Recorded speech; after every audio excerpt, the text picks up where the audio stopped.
Hello everyone, welcome to my YouTube channel. आज हम आपको यहाँ पर 3 ऐसे प्लांट के बारे में बताएंगे जो कि हमारे पर्यावरण और इकोसिस्टम के लिए काफ़ी हार्मफुल होते हैं। तो आइए हम इन 3 प्लांट के बारे में डिस्कस करें। जो पहला प्लांट है जिसके बारे में हम डिस्कस करने वाले हैं वो है वाटर हायासिंथ, यानी जलकुंभी जिसको बोलते हैं। ये हाइड्रोफिटिक प्लांट होते हैं और मोस्टली जो ये ग्रो करते हैं शैलो पॉन्ड, लेक, रिवर, इन सब जगहों पर मोस्टली ये उगते हैं। दूसरा जो प्लांट है उसका नाम है पार्थीनियम जिसको हम गाजर घास कहते हैं। ये टेरेस्ट्रियल प्लांट होते हैं, मोस्टली सेमी एरिड एरिया में ये ग्रो करते हैं। और तीसरा प्लांट जो है जिसके बारे में हम आज डिस्कस करेंगे उसका नाम है यूकेलिप्टस, नीलगिरी जिसको बोलते हैं। ये भी टेरेस्ट्रियल प्लांट है। तो ये 3 ऐसे प्लांट हैं जो हमारे इकोसिस्टम के लिए हार्मफुल होते हैं। तो 3 प्लांट हैं, इसमें से एक हाइड्रोफाइट है और 2 टेरेस्ट्रियल प्लांट हैं।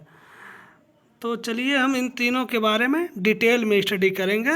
तो सबसे पहले हम स्टडी करने वाले हैं पहले प्लांट आइकॉर्निया क्रैसिपस के बारे में, जलकुंभी। इसको वाटर हायसिंथ कॉमन नेम इसको बोलते हैं, वाटर हायसिंथ, और इसका बॉटनिकल नेम है आइकॉर्निया क्रैसिपस। दोस्तों इसे बंगाल का आतंक भी कहते हैं, टेरर ऑफ बंगाल। इसे क्यों कहते हैं इसको हम वीडियो को आगे देखते रहिए, हम बताएंगे आखिर क्यों आइकॉर्निया को टेरर ऑफ बंगाल कहा जाता है। दोस्तों आइकॉर्निया जो है वो फैमिली पॉन्टिडेरियेसी फैमिली से बिलोंग करता है और ये प्लांट जो है नेटिव है साउथ अमेरिका का। हमारे यहाँ का प्लांट नहीं है, ये नेटिव है साउथ अमेरिका का, जहाँ से इंडिया में लाया गया था। आखिर इंडिया में इसको क्यों लाया गया, इसका भी एक रीज़न है। Introduced into India because its flower beauty and leaf shape are very attractive. इसको इंडिया में इसलिए लाया गया कि ये देखने में इसके जो फ्लावर थे काफ़ी अट्रैक्टिव थे और उसके लीफ शेप जो था काफ़ी एक यूनिक टाइप का लीफ शेप था, इसीलिए इसको इंडिया में लाया गया। और सबसे पहले इसको बंगाल लाया गया, बंगाल के तालाबों में इसको डाला गया, वहाँ पे ये ग्रो किए। क्या इसका एक जो प्रमुख वजह है इसको टेरर ऑफ बंगाल कहने का, क्योंकि वहाँ पे जब लाया गया वहाँ के पॉन्ड में तो इतने तेज़ी से ग्रो करने लगे कि वो पूरे कुछ ही दिनों के अंदर में पूरे तालाब को ये कवर कर लेते थे, पूरे तालाब में कवर कर लेते थे, जिससे वहाँ के जो एक्वेटिक एनिमल रहते जैसे झींगा मछली हो गया, उनका क्या हुआ, प्रॉपर ऑक्सीजन नहीं मिल पाती, जिससे उनकी संख्या में धीरे धीरे कमी होने लगी। जब उनकी संख्या में धीरे धीरे जब कमी होने लगी तो बंगाल के लोगों को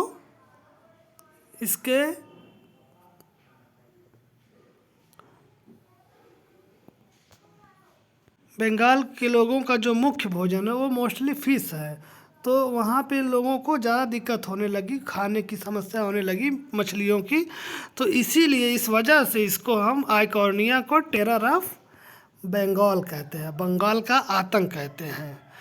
ठीक, क्योंकि ये क्या करते हैं आइकॉर्निया, ये जो है मोस्टली ऑक्सीजन को प्रोड्यूस नहीं करते। जो वाटर में ऑक्सीजन डिजॉल्व ऑक्सीजन होती है उसी को यूज करते हैं, जिससे क्या हुआ, मछलियाँ क्या है ऑक्सीजन की कमी होने लगती थी, ना प्रॉपर लाइट उस पर चली जा पाती थी, जिससे वहाँ की फिश के प्रोडक्शन में काफ़ी कमी देखने को मिली और वहाँ के लोग इससे ज़्यादा प्रभावित होने लगे।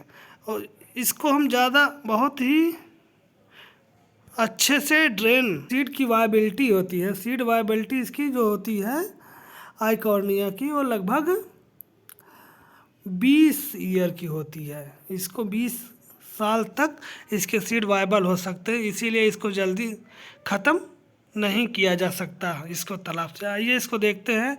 आइकॉर्निया आप सबने देखा ही होगा, ये किस तरह के दिखते, देखिए इसके फ्लावर एकदम वायलेट कलर के होते हैं। इसकी लीफ का शेप देखिए, एक यूनिक टाइप का लीफ शेप होता है। इसके फ्लावर बहुत ही अट्रैक्टिव होते हैं, इसीलिए इसको इंडिया में लाया गया। लेकिन आज ये एक भयावह स्थिति इसकी है कि ये इसको एलिमिनेट नहीं किया जा सकता। ये इतनी तेज़ी से हमारे इकोसिस्टम, एक कह सकते हैं एक्वाटिक इकोसिस्टम को मोस्टली ये प्रभावित करते हैं। इस तरह से ये पूरे तालाब को किस तरह से देख रहे हैं, किस तरह से पूरे तालाब को एक कवर कर लेते हैं, अंदर जितने भी मछलियाँ हैं और सब जीव हैं उसको बहुत ही बुरी तरीके से प्रभावित करते हैं। इसीलिए इसको हम टेरर ऑफ बंगाल कहते हैं। और दूसरा प्लांट जिसके बारे में हम डिस्कस करने वाले हैं उसका नाम है कांग्रेस ग्रास, पार्थेनियम। पार्थेनियम को बॉटनिकल नेम जो होता है पार्थेनियम का, पार्थेनियम हिस्टोफोरस है।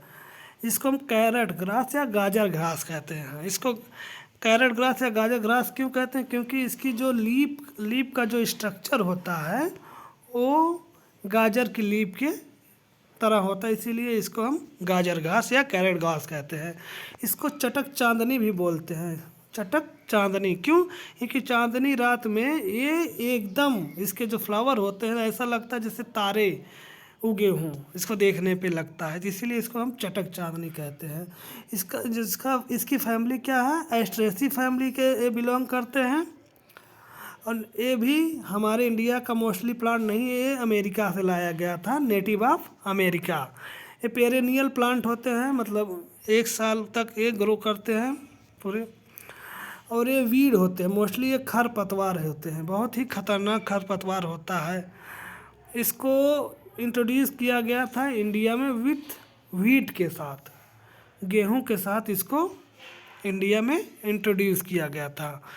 सबसे पहले इसको एक नाम दिया गया था कांग्रेस ग्रास। क्यों कहते हैं? एक बड़ा रीजन है why parthenium is known as या called as Congress grass, because यहाँ पे हम देखेंगे जब भारत आज़ाद हुआ था उस समय हमारे देश के प्रथम प्रधानमंत्री पंडित जवाहरलाल नेहरू थे।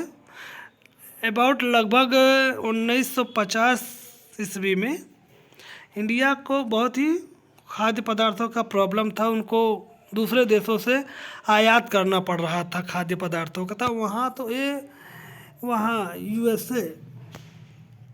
यूएसए से गेहूं को ये लोग इंपोर्ट कर रहे थे, तो वहाँ के निवासी लोग, वहाँ की जो सरकार थी, वहाँ ये गेहूं में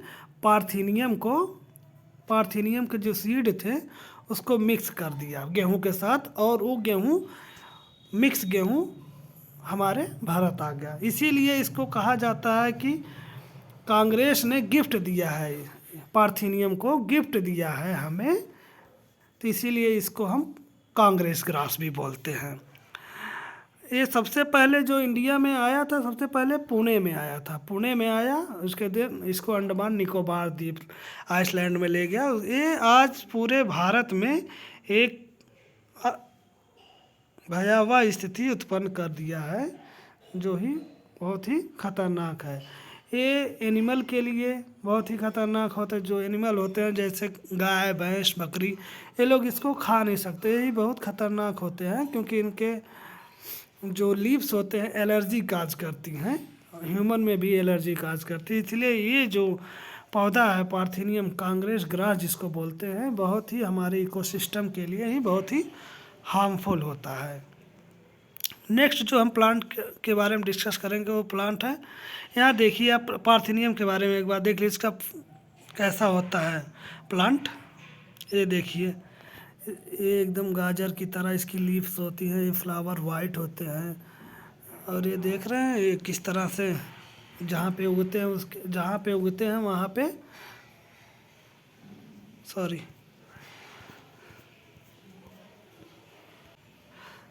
जहाँ पे उगते हैं ये, वहाँ पे और कोई दूसरा प्लांट ग्रो नहीं कर सकता।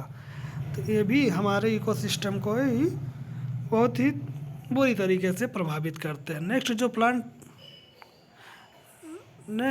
प्लांट है वो है यूकेलिप्टस, जिसको हम नीलगिरी के भी नाम से जानते हैं। इसको कॉमन नेम जो है ब्लू गम भी बोलते हैं। बोटेनिकल नेम क्या है? यूकेलिप्टस ग्लोबुलस। ये किस फैमिली से बिलोंग करते हैं? मेरिटेसी फैमिली से बिलोंग करते हैं। ये प्लांट भी नेटिव है ऑस्ट्रेलिया और तस्मानिया का नेटिव होता है, यहाँ इंडिया में नहीं पाया जाता है। इसको इन्वायरमेंट का इनेमी या इकोलॉजी का शत्रु बोला जाता है। इसको सबसे पहले जो इंट्रोड्यूस किया गया था इंडिया में ब्रिटिश सरकार द्वारा। ब्रिटिश सरकार द्वारा इंडिया में लाया गया था। ये किस लिए लाया गया था इसको? यहाँ जो इंडिया में दलदली भूमि थी, वेट लैंड थे, उसको टेरेस्ट्रियल लैंड में कन्वर्ट करने के लिए इंडिया में इसको लाया गया था।